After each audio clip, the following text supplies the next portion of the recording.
Hello friends, इस video में हम बात करेंगे ओरल मायोसिस के बारे में, जिसमें एक्चुअल में आपके मुंह में ओरल कैविटी में कीड़े दिखते हैं। जनरली जो हमेशा मैं बोलता हूँ कि दांतों में जो कीड़ा हो जाता है बोलते हैं, ऐसा नहीं बोलना चाहिए क्योंकि एक्चुअल ऐसा कोई कीड़ा नहीं है दांत पे। हमने पहले भी वीडियो में समझा है जो दिखता हो। बहुत रेयर कंडीशन है जिसकी हम आज बात करेंगे, जिसमें एक्चुअल कीड़े आपके मुंह में अंदर दिखते हैं। तो बात करेंगे ओरल मायोसिस क्या होता है, किस कारण से होता है, कॉजेस क्या है इसके, और ट्रीटमेंट क्या है, और प्रिवेंशन कैसे इससे बच सकते हैं, इस पे हम बात करेंगे। और वीडियो को लास्ट तक देखिए और वीडियो को शेयर जरूर करिएगा। शुरू करते हैं। मैं हूं डॉक्टर हरिशंकर सोनी और आप देख रहे हैं इजी डेंटिस्ट्री। तो ओरल माइसिस जो है वो पैरासाइटिक इन्फेस्टेशन से होता है। एक इजी करके हम समझें तो जो फ्लाइज होती है, मक्खी होती है, एक प्रकार की मक्खी होती है जो हमारे मुंह के अंदर एग्स देती है। जो वूंड हो रहा है, अगर साफ नहीं होता है, अभी हम समझेंगे क्यों होता है, तो वूंड है, कुछ घाव है या गंदगी है, उसमें ये एग दे देती है। और जब ये हैच होते हैं, एग टूटते हैं, तो इसमें से लार्वा निकलते हैं जिसको मैगोट्स बोलते हैं, जिसको हम इजी करके समझने के लिए कीड़े बोलते हैं, जो एक्चुअली विजिबल होते हैं, दिखते हैं, जिनको मैगोट्स बोलते हैं। कारण समझते हैं क्यों होता है ये एक रेयर कंडीशन है। जनरली ये नहीं होता। इसका मुख्य कारण है पुअर ओरल हाइजीन। अगर बहुत ज्यादा गंदगी आपके मुंह में है, बिल्कुल मेंटेन नहीं कर पाते हैं काफी लंबे समय से, तब ऐसा होता है कि जो फ्लाइज है वो अपने एग जो है आपके वूंड में, घाव में रख के चले जाती है, ऐसा आप समझ सकते हैं। इसके अलावा इम्यून कॉम्प्रोमाइज्ड पेशेंट अगर हैं, जिनका इम्यून सिस्टम उतना मजबूत नहीं है कि वो फॉरेन पार्टिकल से लड़ सके।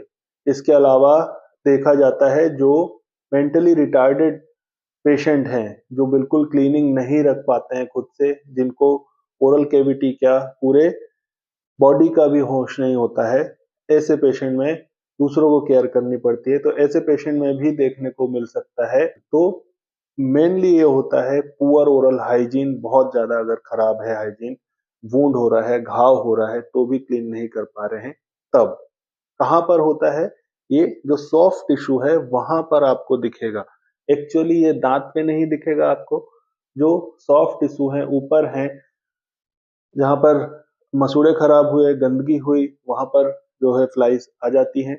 इसके बाद ये जो वूंड है उसको खाने को मिलता है, जो फूड डेब्रीज है वो उसे खाने को मिलता है, इसलिए वहां पर वो अपने एग्स को दे जाती है। लार्वा जो है उनको पोषण मिलता है, वहां पर खाने के लिए उनको फूड डेब्रीज है, वूंड है, घाव है, तो ये आगे चलकर मैगोट्स बन जाते हैं, कीड़े बन जाते हैं।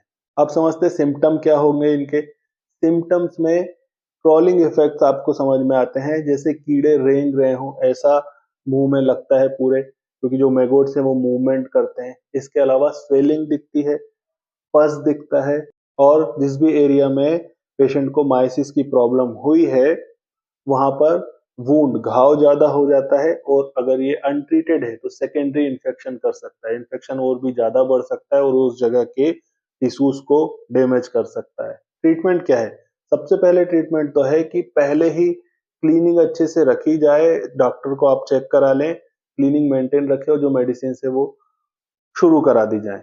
अगर ओरल माइसिस हो गया है, मैगोट्स हो गए हैं, तो इसका ट्रीटमेंट होता है कि मैगोट्स को निकालना होता है मैन्युअली। एनेस्थीसिया देकर ये प्रोसेस की जाती है कि सारे मैगोट्स को निकालना होता है। फिर एंटीसेप्टिक जो माउथ वॉशेस हैं उनसे क्लीन करना होता है, पूरे एरिया को क्लीन करना होता है, और फिर एक इंटरवल में बार बार ऐसी प्रोसीजर को रिपीट करना पड़ता है। साथ में जो मेडिसिन हैं वो चलती हैं। कुछ केसेस में, जैसा हमने समझा, टिश्यू बहुत ज्यादा डैमेज हो गए हैं, तो सर्जिकल अप्रोच से जो डैमेज टिश्यू हैं उनको भी मैगोट्स के साथ साथ निकालने पड़ते हैं। तो ट्रीटमेंट के बाद, मेडिसिन कंटिन्यू रखने के बाद और ओरल हाइजीन मेंटेन करने के बाद इसे ठीक भी किया जा सकता है। अब बात करते हैं प्रिवेंशन की, कैसे बच सकते हैं। तो जैसे स्टार्टिंग से हम बात करते आ रहे हैं ओरल हाइजीन को लेके, तो प्रिवेंशन यही है सबसे ज्यादा कि हम ओरल हाइजीन हमारी मेंटेन रखें।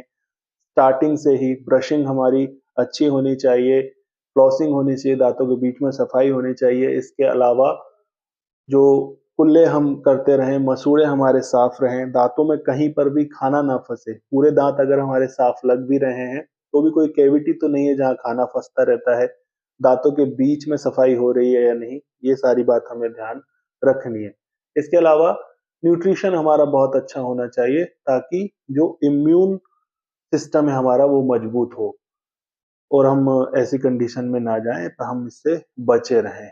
और जैसे हमने समझा, जो मेंटली रिटार्डेड पेशेंट हैं या जो खुद से नहीं रख पाते हैं, उनको जो केयर टेकर्स हैं उन अच्छे से देखभाल करनी चाहिए, उन्हें एजुकेट करना चाहिए। जितना भी हो सके वो थोड़ा क्लीन अगर रख पाएं तो ज़्यादा बेटर है।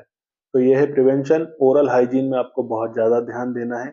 ये है एक्चुअल मुंह में होने वाले कीड़े।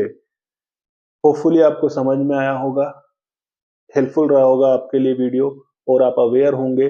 साथ साथ में वीडियो को शेयर करें और दूसरों को भी अवेयर करें कि ऐसे कंडीशन होती है जिसमें रियल में मुंह में वर्म्स, कीड़े, मैगोट्स जो हम बोल लें, दिखते हैं। तो जनरली ये नहीं होता है कि किसी को भी हो जाए, रेयर कंडीशन है। अच्छे से मेंटेन रखिए तो नहीं होगा। और दांत में जो कीड़ा खराब लगा हुआ है ऐसा फील होता है तो उसको क्लीन करा लीजिए। दांत में ऐसा कोई कीड़ा नहीं दिखेगा कि पूरी ओरल कैविटी आपकी साफ है और दांत में कोई कीड़ा है, ऐसा आपको नहीं दिखेगा। चलिए, तो इस वीडियो में इतना ही। हमने समझा ओरल माइसिस। वीडियो अच्छा लगा है तो लाइक करना है, तो चैनल को सब्सक्राइब करके बेल आइकन को क्लिक कर लें ताकि और भी नोटिफिकेशंस आपको मिलती रहें। चलिए, जल्दी मिलते हैं नेक्स्ट वीडियो में एक और नए टॉपिक के साथ। Thanks for watching.